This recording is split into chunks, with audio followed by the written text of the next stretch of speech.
Assalamualaikum warahmatullahi wabarakatuh. Hai anak soleh dan soleha, apa kabarnya kalian hari ini? Mudah-mudahan dalam keadaan sehat ya. Jumpa kembali masih bersama Ibu Neni pada muatan pembelajaran IPS. Nah, kali ini kita masih dengan materi yang sama dengan minggu lalu, yaitu Indonesia dalam kerjasama ASEAN. Sebelum kita mulai, mari kita sama-sama membaca doa. Bismillahirrahmanirrahim. Rabbi zidni ilma warzuqni fahma.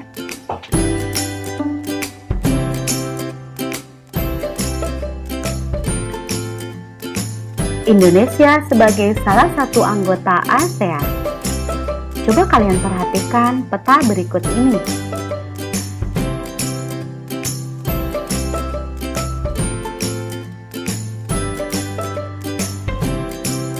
Berdasarkan peta tersebut dapat dilihat bahwa Indonesia berada di kawasan benua Asia dan berbatasan dengan negara-negara lain. Dilihat dari luas wilayahnya, Indonesia adalah negara dengan luas wilayah yang terbesar. Oleh karena itu, sangat wajar jika Indonesia memiliki peran yang sangat penting di kawasan ASEAN. Batas wilayah Negara Kesatuan Republik Indonesia. Sebelah utara berbatasan dengan Singapura, Laut Tiongkok Selatan, Malaysia, Brunei Darussalam, Filipina, dan Samudra Pasifik. Sebelah selatan, Samudra Hindia, Timur Leste, dan Australia. Sebelah timur, Papua Nugini, dan Samudra Pasifik. Sebelah barat, benua Asia dan Samudra Hindia.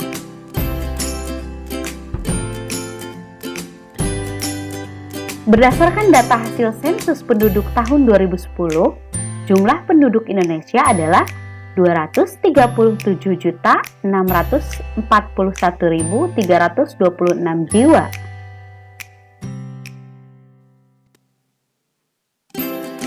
Jika dibandingkan dengan negara-negara kawasan ASEAN lain per bulan Juli 2017, jumlah penduduk Indonesia dapat tergambar sebagai berikut.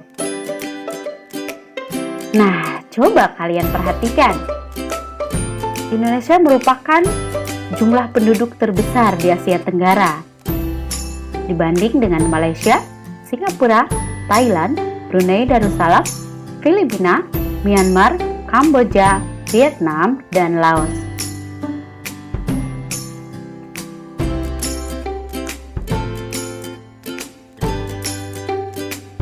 Bentuk kerjasama Indonesia dengan negara-negara ASEAN bidang ekonomi. Pertama, pembentukan AFTA atau ASEAN Free Trade Area. Kedua, dibangunnya IRI, International Rice Research Institute.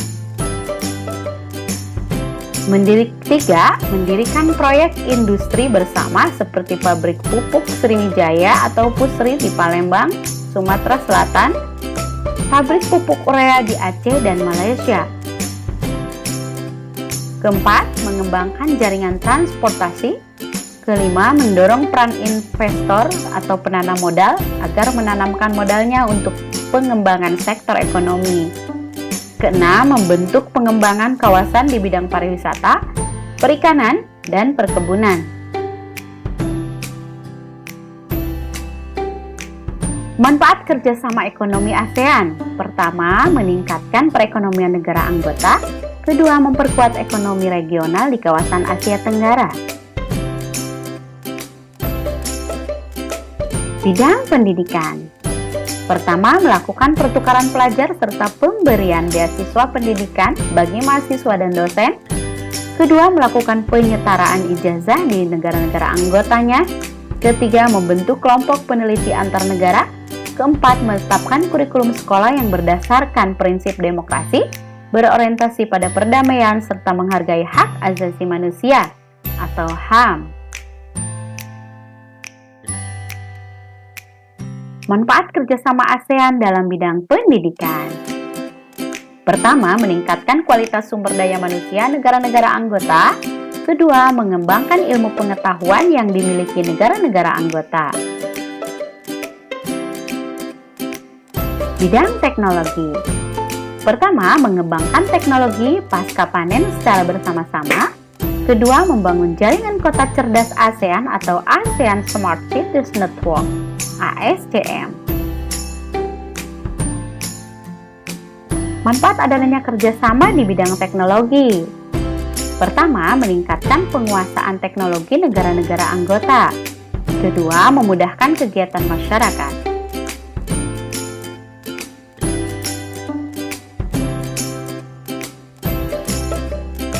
Bidang sosial. Nah, yang pertama memberi bantuan kepada penduduk di negara-negara anggota ASEAN yang mengalami bencana alam dan obat-obatan. Kedua, bekerjasama untuk mengatasi peredaran narkotika dan obat-obatan berbahaya atau narkoba. Nah, apa manfaatnya adanya kerjasama di bidang sosial? Pertama, meningkatkan kesehatan dan kualitas hidup penduduk negara ASEAN. Kedua, membantu para pengungsi dan korban bencana alam.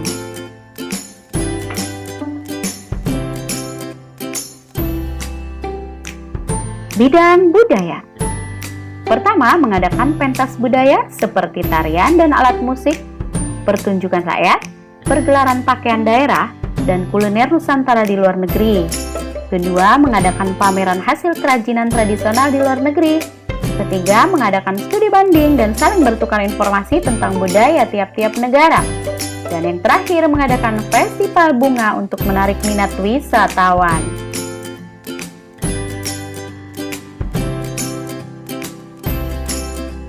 Manfaat kerjasama ASEAN di bidang budaya. Pertama, melestarikan budaya negara-negara anggota. Kedua, memperkenalkan budaya negara-negara anggota. Ketiga, mengembangkan industri budaya dan pariwisata negara-negara anggota.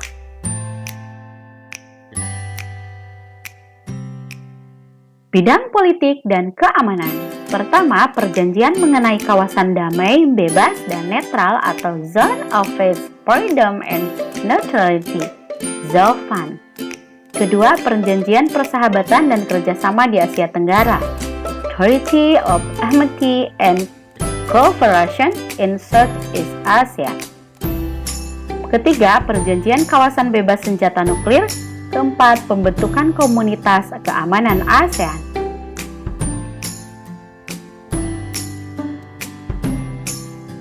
Bidang olahraga.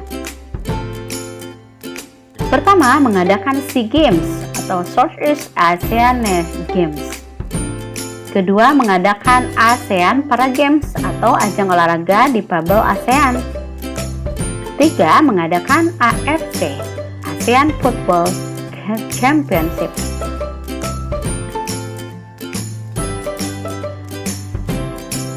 Manfaat kerjasama ASEAN di bidang olahraga. Pertama, meningkatkan keakraban negara-negara ASEAN melalui kegiatan olahraga. Kedua, mengasah kemampuan dan meningkatkan semangat berprestasi para atlet. Nah, demikian pembelajaran kita kali ini. Mudah-mudahan kalian memahaminya ya. Semangat terus belajarnya anak-anak sampai bertemu di pembelajaran selanjutnya. Terima kasih. Wassalamualaikum warahmatullahi wabarakatuh.